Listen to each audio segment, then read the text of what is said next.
Bismillahirrahmanirrahim. Assalamualaikum warahmatullahi wabarakatuh.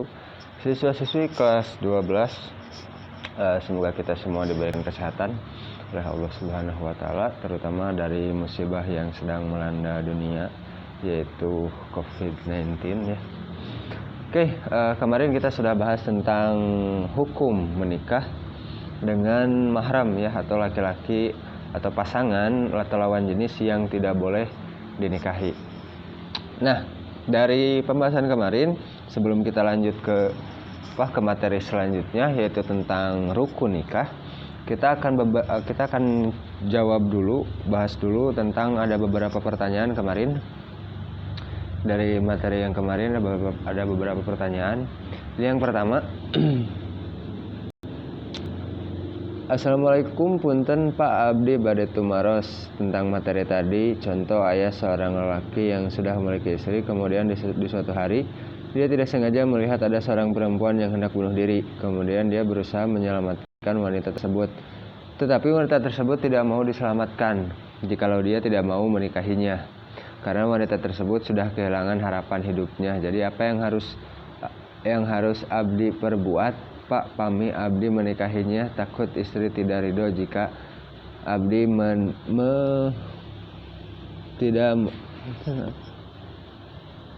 jika Abdi memang menikahinya. Nah, ini cerita atau menitong disebutkan Abdi ya, sebutkan film naon eta teh, surga yang tak dirindukan ya. Kan ceritanya seperti itu, kurang lebih seperti ini. Dan mungkin ini juga yang bertanya, mungkin lebih tepatnya bagaimana pendapatnya tentang film surga yang tak dirindukan, mungkin seperti itu. Oke, Bapak jawab.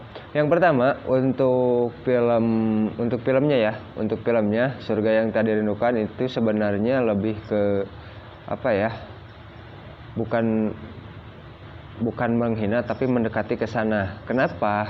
Masa sih ada surga yang tidak dirindukan? Betul gak? Ya kan? Masa sih ada surga yang tidak dirindukan? Kenapa namanya harus surga yang tak dirindukan? Karena kemarin Bapak katakan orang atau perempuan yang mau atau yang ridho, yang benar-benar ikhlas lah menerima poligami, itu adalah jaminannya surga tanpa hisab ya, tidak harus dihisab dulu sebagaimana kemarin kita bahas di periode hari akhir. Tidak akan melewati sirat, tidak akan melewati pertanyaan ini itu, tidak akan ada hisaban bagi dia, tidak akan ada timbangan, langsung dia masuk surga, asalkan dengan catatan dia benar-benar ridho, benar-benar ikhlas dalam menerima poligami tersebut. Nah, kembali lagi ke persoalan tentang kenapa makanya dari film tersebut, dari judulnya saja sudah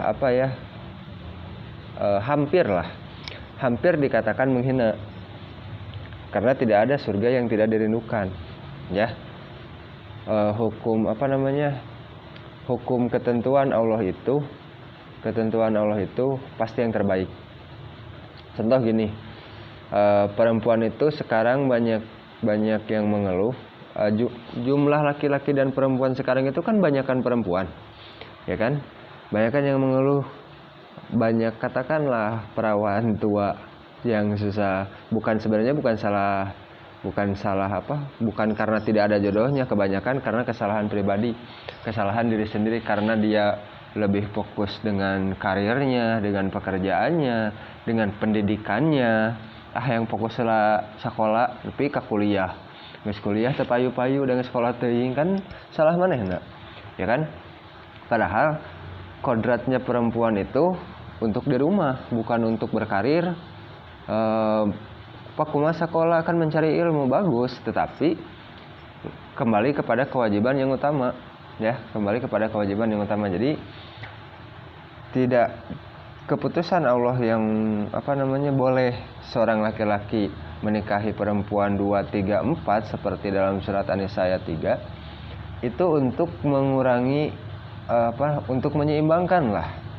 Karena kan jumlah laki-laki dan perempuan sekarang lebih banyak perempuan, bahkan perbandingannya itu sudah 1:8 kalau nggak salah, lebih mungkin kalau sekarang, 1 laki-laki 8 perempuan, itu perbandingannya.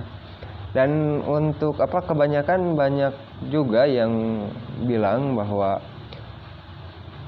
khususnya perempuan ya, cari laki-laki soleh itu susah katanya.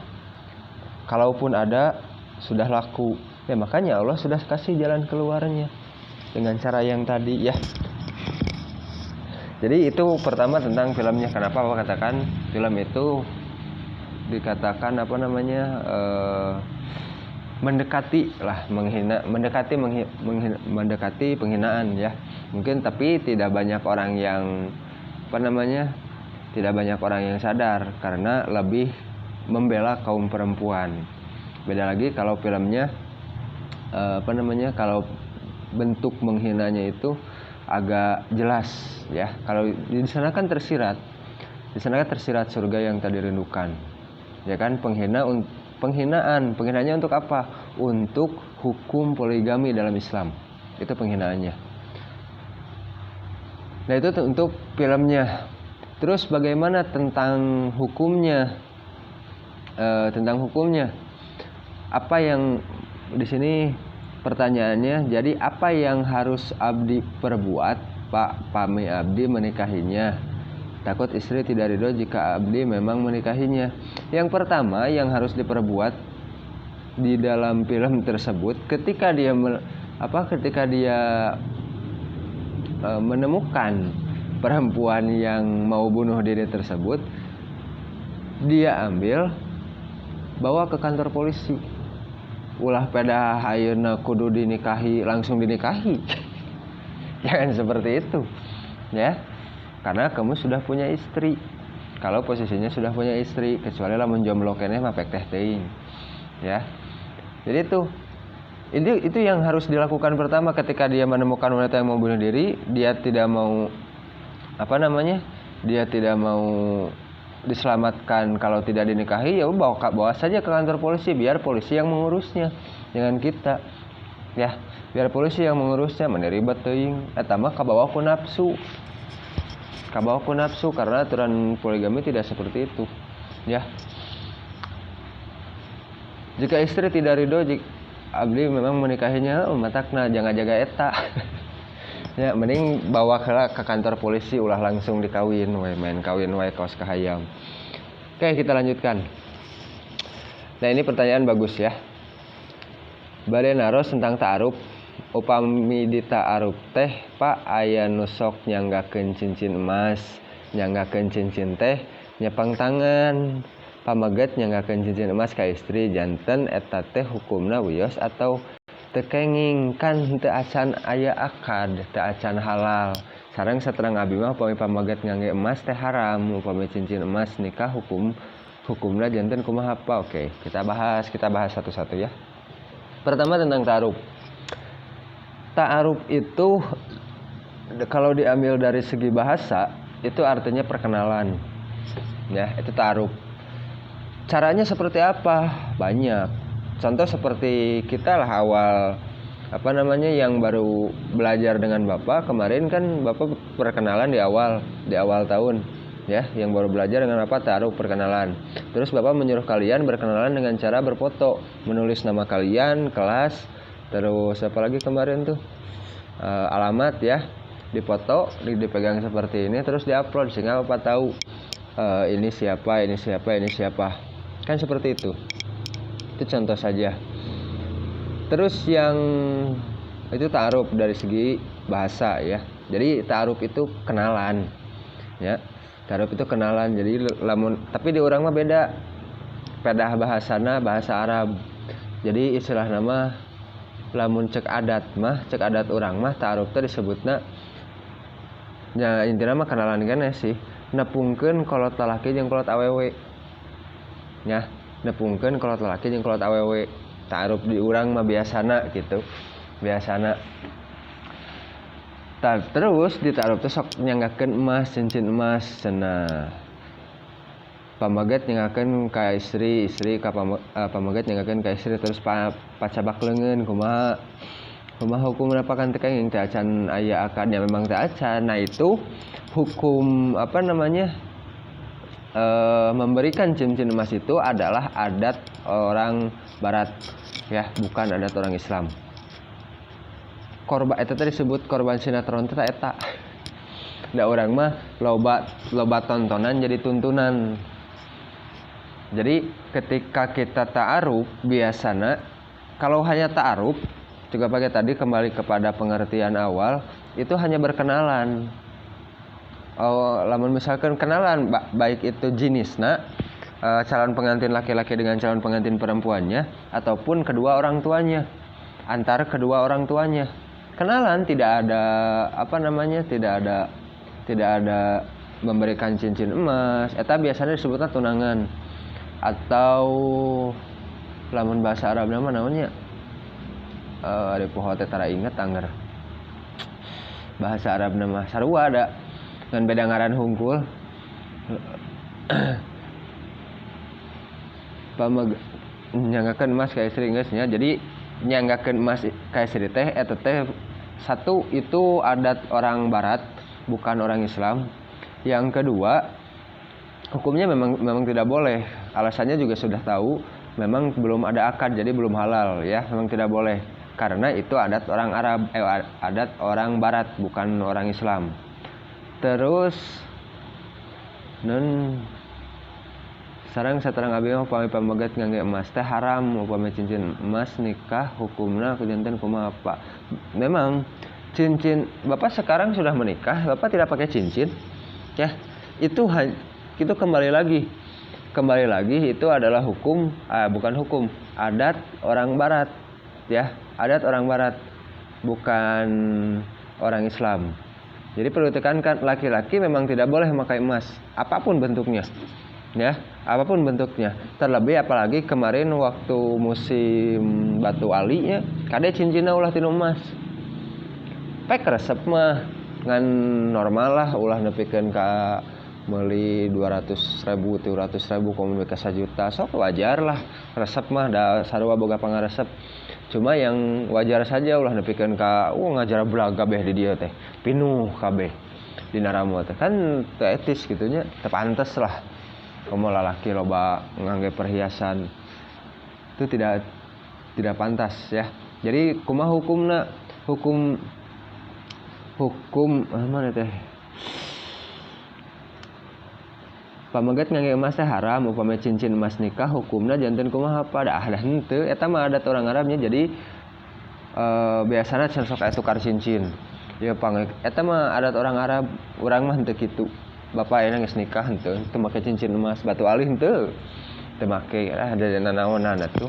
Tambah henteu loba teuing karesepna karesep apa lain di dinya. Jadi teu resep make lagi. Ya.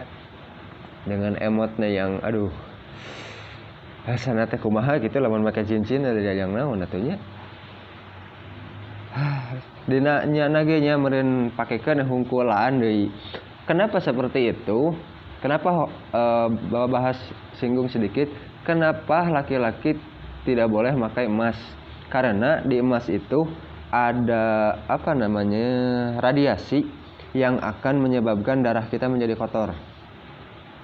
Tapi perempuan kok bisa memakai emas? Karena perempuan mengalami menstruasi atau haid. Jadi dikeluarkan ketika radiasi dari emas tadi itu bercampur dengan darah kotor, dikeluarkan melalui proses haid. Makanya perempuan boleh, asal jangan berlebihan, ya. Kecuali nya lamun lalaki menstruasi atau haid nya meunang eta oge teu jadi masalah. Buktina ayeuna loba lalaki nu tara salat nya meureun keur haid. Terus tadi disebutkan sedikit tentang tunangan. Tunangan itu tadi tukar cincin.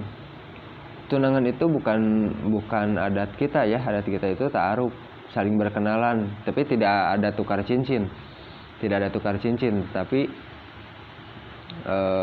hanya berkenalan saja, mempertemukan antara apakah itu laki-laki dan jenisnya calon pengantin laki-laki dengan calon pengantin perempuannya maupun kedua orang tuanya, memperkenalkan kedua orang tuanya itu saja, tidak ada proses tukar cincin. Itu tunangan itu tidak boleh. Cincin, tukar cincin itu juga tidak boleh, ya. Terus satu lagi yang sering kita lihat di sosial media, karena kita sekarang belajarnya di sosial media, di sosmed, itu adalah foto pre-wed, ya. Foto pre-wed itu tidak boleh, apalagi sampai berpelukan, ya. Apalagi sampai berpelukan. Pre-wed itu kan sebelum wedding, artinya sebelum pernikahan. Jadi belum halal, apalagi sampai pre-wednya itu berpelukan, ya. Banyak lah yang seperti itu. Kita lanjut. Jadi itu untuk jawaban kedua, ya, dari pertanyaan yang kedua ini. Ini bagaimana sudah dijawab. Kalau misalkan kurang jelas, silahkan tanyakan kembali. Kita lanjut. Next. Nah, ini keluar dari pembahasan, ya.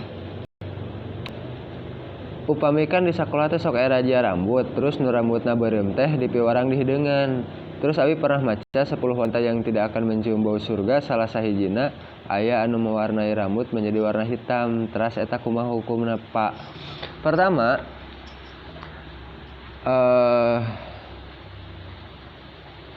tentang yang dibaca oleh yang bertanya, yang 10 wanita yang tidak akan mencium bau surga, salah sahijina aya anu mewarnai rambut menjadi warna hitam. Itu karena dia mempunyai bukan ubun. Naon atuh? Lamun cek orang Sunda mah geus huisan. Lamun rek lalaki rek awewe. Ya, terutama untuk perempuan. Untuk perempuan, ketika rambutnya berubah warna menjadi putih, terus dia cat lagi menjadi hitam. Nah, itu yang dimaksud dalam keterangan yang kamu baca, yang dibaca oleh si penanya, ya. Salah sahijina aya nu mewarnai rambut menjadi warna hitam. Nah, itu karena rambutnya berubah menjadi putih. Tidak karena tidak mau kelihatan tua, dia mencat lagi warnanya dengan hitam. Yang kedua, sekarang ke permasalahan. Di sekolah sok aya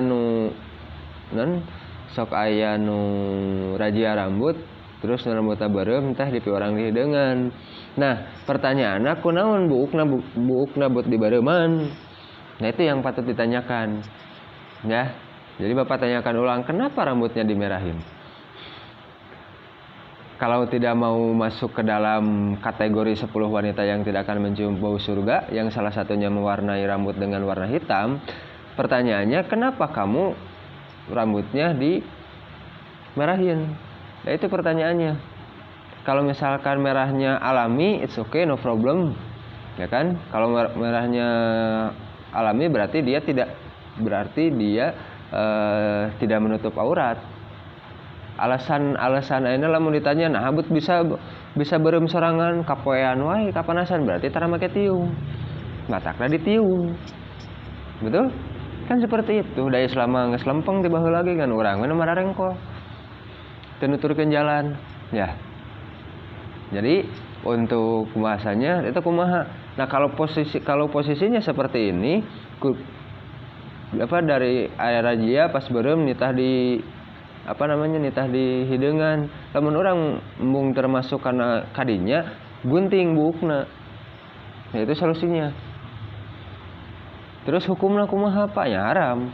Kenapa hukumnya haram? Karena menghalangi proses proses kita dalam susuci, ya. Karena dalam syarat susuci, syarat baik itu kita mandi besar ataupun berwudu, itu adalah tidak boleh ada yang menghalangi antara air dengan kulit, antara air dengan rambut. Nah, ketika rambut itu dicat ataupun kulit ditato misalkan, itu kan menghalangi, ya kan?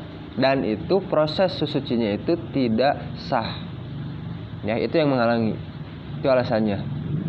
Jadi rambut dicat warna apapun tetap tidak boleh, ya. Terus kulit dikasih tato atau jangankan tato lah.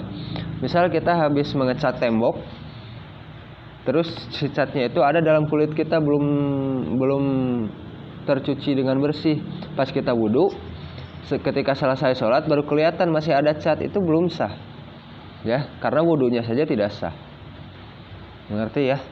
Jadi kenapa pertanyaan di sini hukumnya apa? Hukumnya pasti haram. Hukumnya pasti haram karena menghalangi proses suci. Ya, jadi kita seumur-umur tidak akan pernah suci. Kalau misalkan rambut kita dimerahin, badan kita, kulit kita ditatoin, ya, itu seumur-umur eta teh moal suci-suci mentak kade milih pasangan. Terlebih kita bahas sekarang tentang munakahat. Hati-hati dalam memilih pasangan. Jangan sampai kita menikahi orang yang tidak pernah suci dan yang tidak akan suci.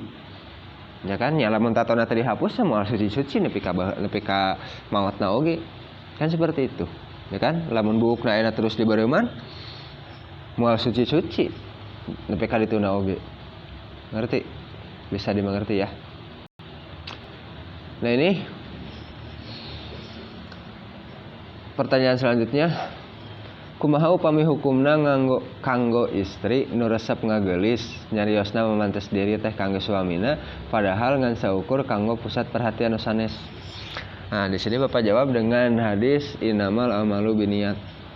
Kalau niatnya seperti itu sudah pasti sudah pasti haram, pasti tidak boleh, ya.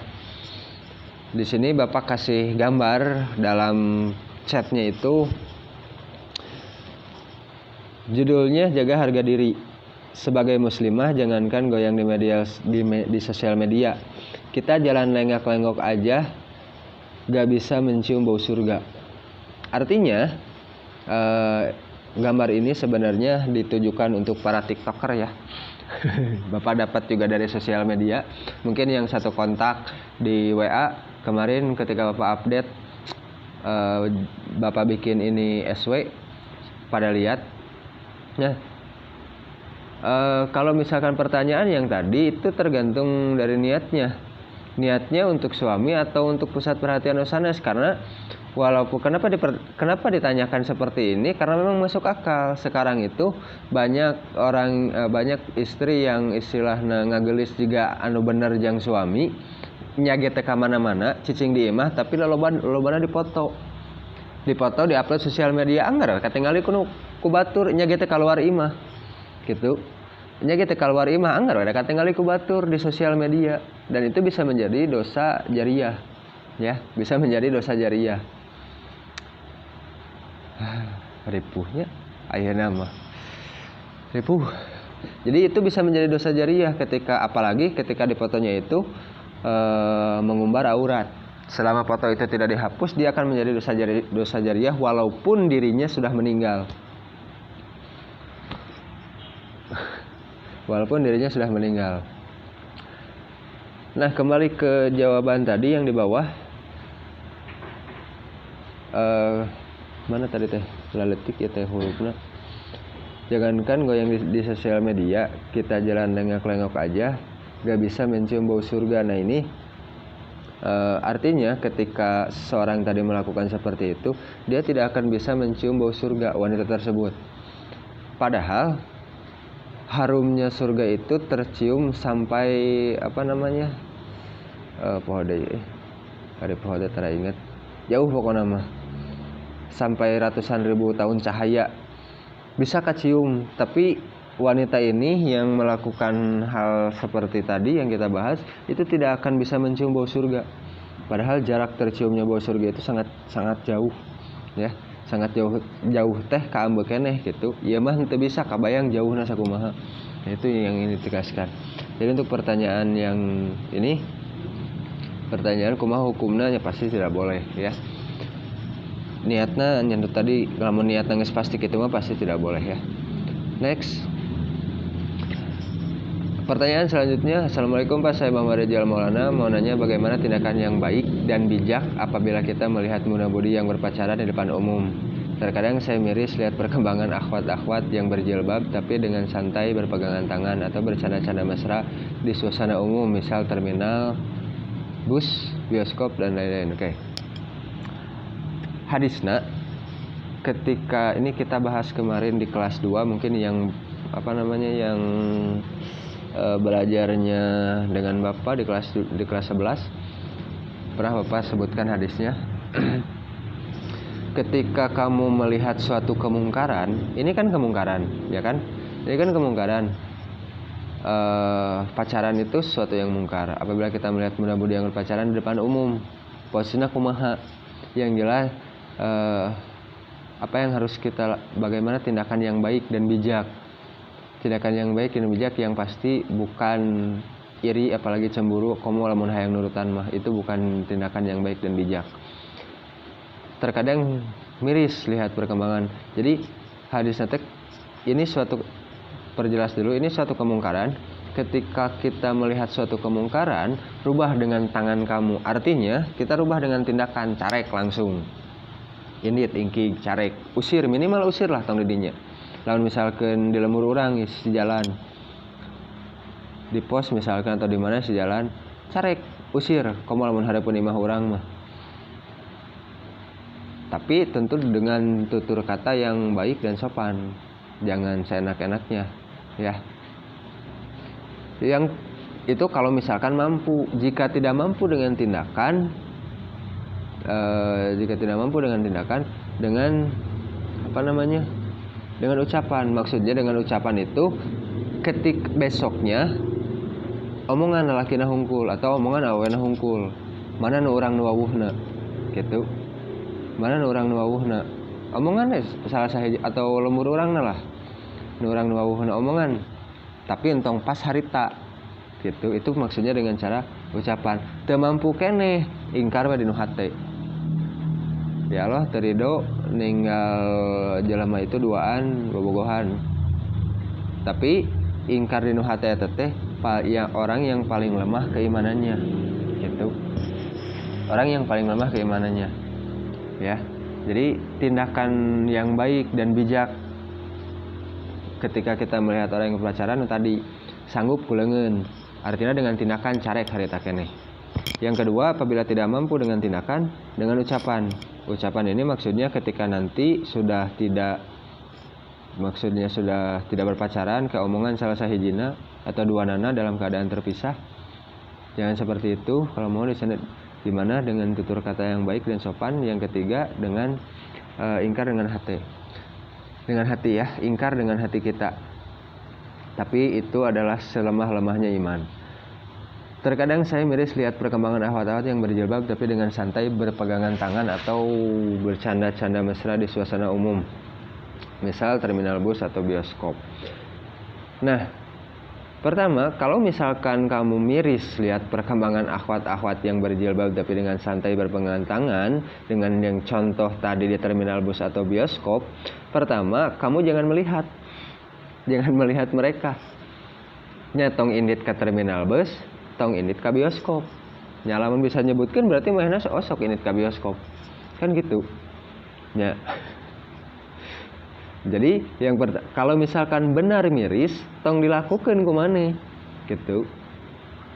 Urang ayeuna nyebut kabatur nyebut miris tapi dilakukan ku sorangan kan beda. Berjilbab tapi dengan santai berpegangan tangan. Nah, antara jilbab dengan akhlak itu beda lagi, ya. Orang yang berjilbab itu orang yang berjilbab itu akhlaknya memang belum tentu bagus, tetapi orang yang berakhlak sudah pasti berjilbab. Harap dipahami ya, harap dipahami. Karena kalau ada orang yang mengatakan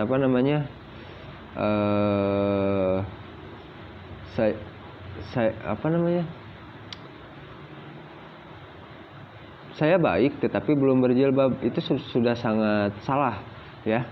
Karena dengan dia tidak berjilbab, dia sudah memperlihatkan perilaku atau akhlak yang buruk. Karena sudah melawan perintah Allah Subhanahu wa taala. Jadi jangan dikaitkan antara jilbab dengan akhlak. Baik itu berpegangan tangan ataupun yang lain-lain. Jangan dikaitkan seperti itu. Jadi untuk tadi miris nanggeus tong init-initan. Padahal manggihan lagi di sosial media nya geus tong sosmedan. Tong ninggalin nu karar itu biasana lamun di sosial media mah lamun urang minang muka eta pasti nu munculna teh eta deui, ganti gara halamanana gitu. Ganti halamanana. Oke, kita lanjutkan. ke pertanyaan berikutnya udah habis. Nah, kita akan lanjutkan ke materi ya.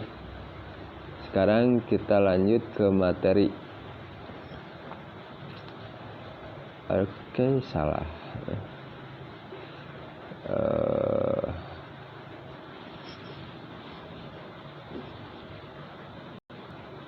Aduh, nggak setengah jam. Karek tanya jawab hungkul setengah jam.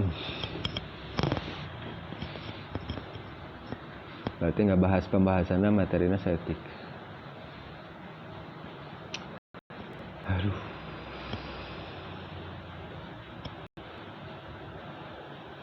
Nah, ini kemarin kita bahas tentang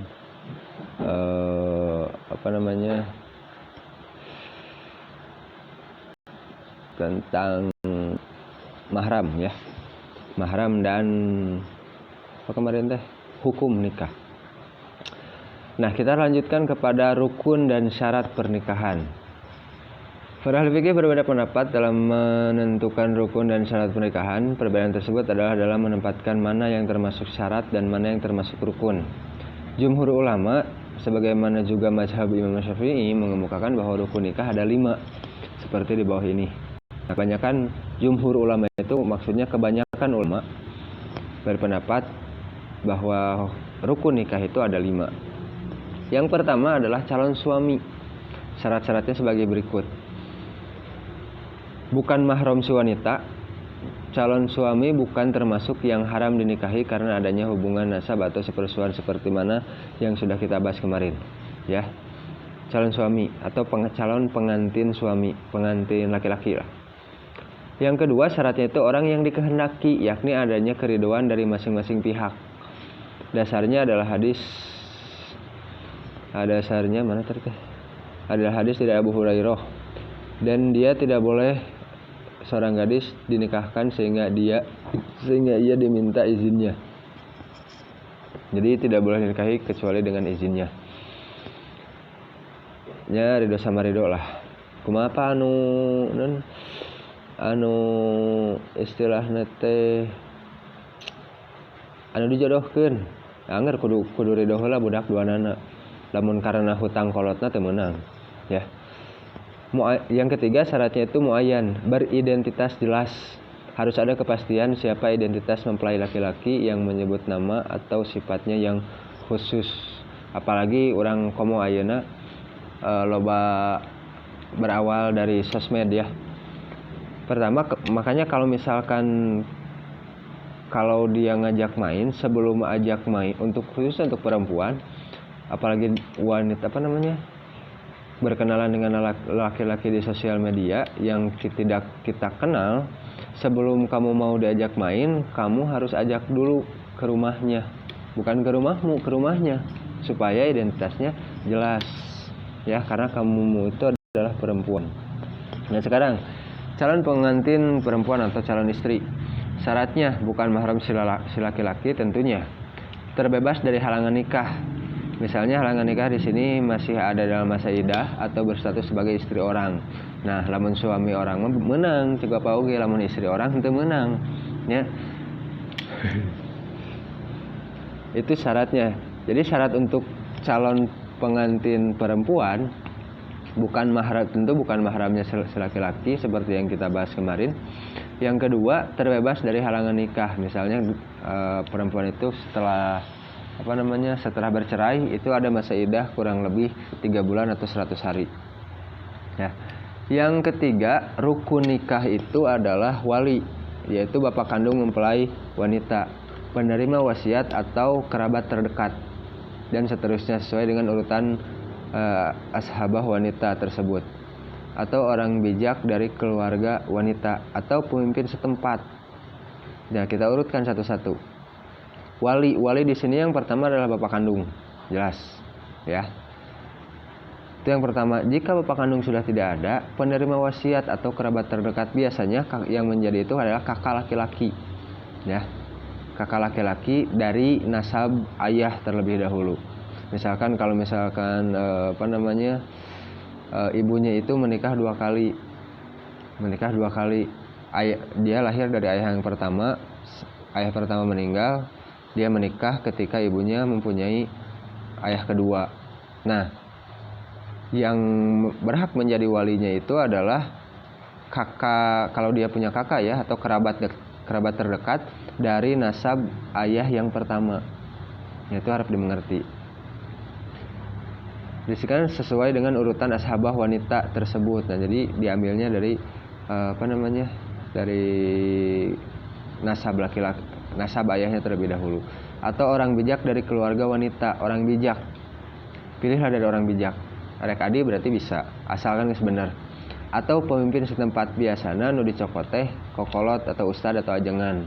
Lamun geus eueuh pisan kakarek nyokot ajengan biasana. Nah, Rasulullah SAW bersabda, tidak ada nikah kecuali dengan wali. Makanya di sini wali dikatakan menjadi rukun dari pernikahan. Umar bin Khattab radhiyallahu berkata, wahai wanita tidak boleh dinikahi kecuali atas izin walinya, atau orang bijak dari keluarganya, atau seorang pemimpin seperti yang kita bahas tadi barusan. Nah, ini syarat wali. Syarat wali itu adalah orang yang dikehendaki, orang yang diridhoi tentu oleh pengantin laki-laki ataupun pengantin perempuan. Bukan orang yang dibenci. Lamun orang yang dibenci teu meunang. Misal kolotna eueuh, karena eueuh etana eueuh, seorang pemimpin setempat atau pemimpin setempat atau ustad katakanlah ajengan, apakah itu pihak laki-lakinya ataupun pihak perempuannya tidak meridhoi kalau dia yang jadi wali, maka tidak boleh. Ya harus orang yang dikehendaki. Yang kedua, syarat menjadi wali itu adalah laki-laki, bukan perempuan ataupun banci. Ya ditulis di dia mah bancina, ada banci memang aya, lamun bahasa Arabna banci teh wandu, teu meunang. Ya. Syarat menjadi wali itu yang kedua, harus laki-laki, tidak boleh dengan wanita. Yang ketiga, syarat menjadi wali itu adalah mahram si wanita, artinya yang haram dinikahi oleh si wanita. Ya. Yang keempat tentu baligh, bukan anak-anak, tentu berakal, tidak gila, adil atau tidak fasik. Adil atau tidak fasik. Sedikit tentang fasik ya. Fasik di sini banyak. Kalau misalkan bukan hanya tidak adil saja. Fasik di sini salah satunya adalah bapak pakai peci ke sekolah itu semenjak punya anak perempuan. Karena bapak tahu bapak akan menjadi seorang wali. Ya. Karena mengumbar kepala seorang wali itu harus selalu tertutup. Apakah itu dengan peci, dengan topi, dengan panci, dengan bisa apapun, kuku pluk misalkan, atau ketu, bisa. Karena salah satu yang menjadi fasik itu adalah yang paling banyak dilakukan ya, satu mengumbar aurat, laki-laki yang mengumbar aurat. Laki-laki yang mengumbar aurat itu termasuk fasik. Laki-laki yang tidak menutup kepalanya. Ingat, menutup kepala bukan menutup rambut. Kalau misalkan bapak pakai peci, rambut masih tetap kelihatan, ya. Karena di sini anjurannya adalah untuk menutup kepala. Makanya bapak pakai peci ini bukan karena bapak mengajar guru agama, bukan karena bapak pengen disebut ustad, bukan karena bapak sarjana agama, bukan. Tapi karena bapak tahu bapak akan menjadi seorang wali, dan ketika bapak tidak menutup kepala kemanapun bapak bepergian, itu dikatakan fasik atau yang tidak tidak menutup aurat. Contoh lah sekarang, biasanya laki-laki menutup aurat itu dalam ketika olahraga, ya kan? Ketika olahraga, contoh lah katakan futsal. Bapak rasa futsal, tapi kalau misalkan kalian tahu style atau penampilan bapak ketika futsal, bapak tidak mengumbar aurat. Bapak pakai tangan panjang, celana panjang, bahkan sampai pakai topi tetap. Bapak pakai topi futsal. Kalau tidak percaya, hayu futsal bareng lah jeung bapak. Si Erek sok WA Japri. Insya Allah diladenan ngan ulah lehyar. Nya lamun lehyar judi. Ngatak bapak teu daek teu daek. Lamun aya nu ngajakan futsal tapi lehyar, sok we kok breng. karena lahir itu ada unsur judi ya. Yang keenam itu adil, tidak fasik ya tadi. Salah satu dalam arti fasik itu satunya mengumbar aurat, dua tidak menutup kepala. Yang ketujuh tidak terhalang wali lain.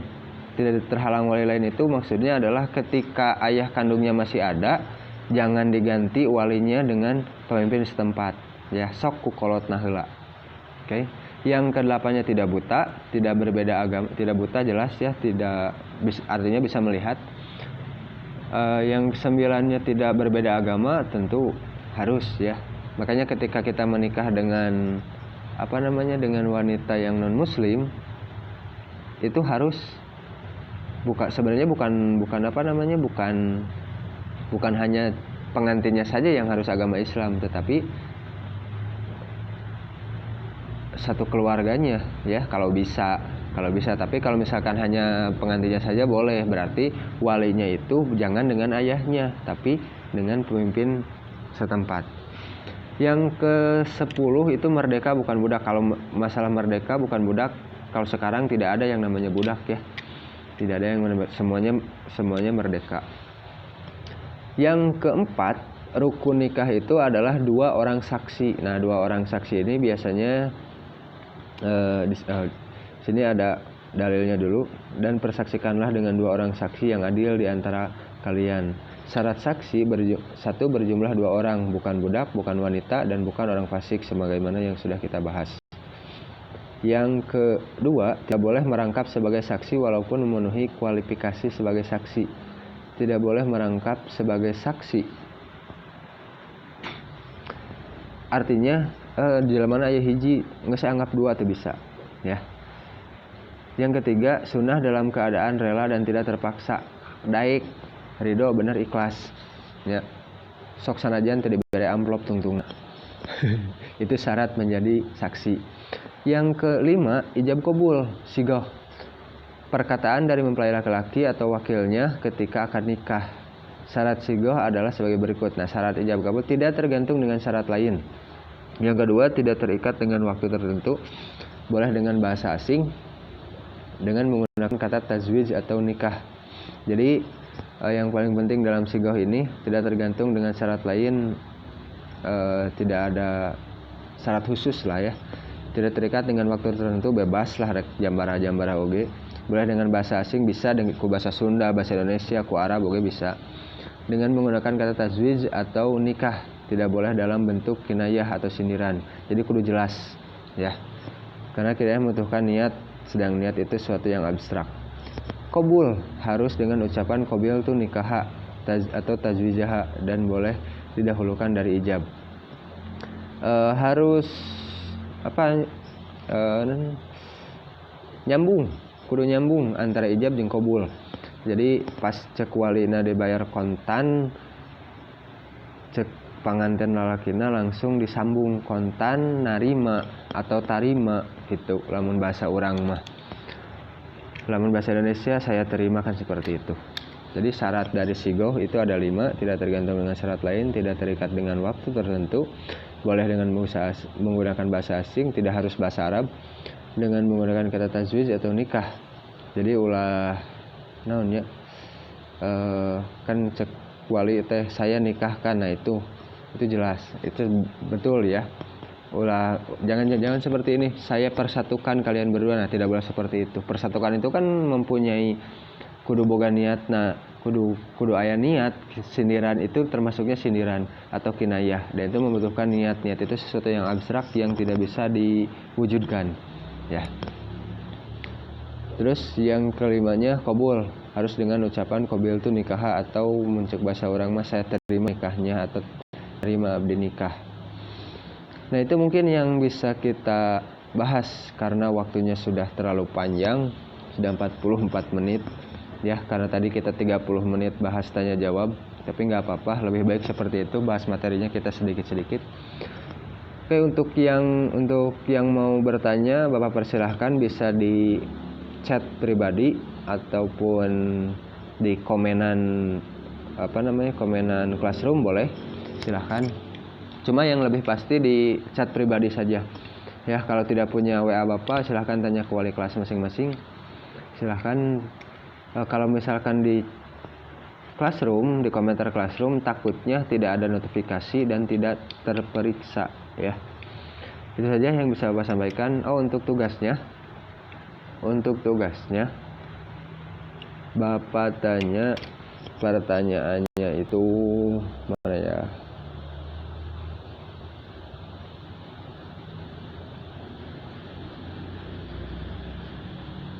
Oh ya.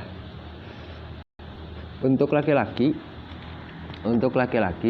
Bapak minta kamu bikin kobul ya, yang komplit. Kobul yang komplit.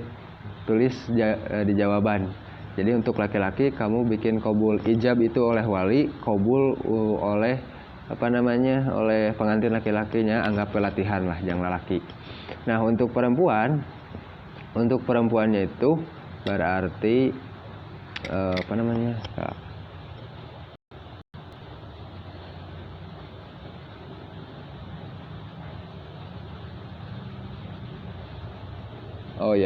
untuk perempuan sebutkan dan jelaskan sebutkan nama setiap mahram kamu yang ada. Artinya sebutkan siapa saja laki-laki yang haram dinikahi oleh diri kamu. Jadi jawabannya pasti barareda ya, sebutkan nama mahram laki-laki yang ada sekarang. Nyari nunggu semut mah ulah kudu disebutkan gitu. Ngerti ya, mahram sudah kita. Jadi sebutkan nama dan lain penjelasan nama dan posisinya. Misal Adi posisinya lancip, nah itu kan mahram ya kan, mahram, dia tidak boleh dinikahi oleh kamu, oleh perempuan. Nah misal seperti itu. Si A naon lancip, misal kakak, misal seperti itu. Terus si B naon, C naon, nah seperti itu. Itu untuk perempuan. Jadi untuk laki-laki tugasnya membuat kobul. Sebutkan dengan nama perempuannya, sebutkan dengan mas kawinnya atau maharnya ya, dengan maharnya. Jadi ulah disisindirankeun gitu. Jelas ya, untuk laki-laki yang membuat kabul, wanita menyebutkan mahramnya. Siapa saja, ada berapa mahramnya untuk diri kalian sendiri. Jadi jawabannya pasti beda-beda. Oke, itu saja mungkin yang bisa Bapak sampaikan. Wabillahi taufiq wal hidayah. Assalamualaikum warahmatullahi wabarakatuh.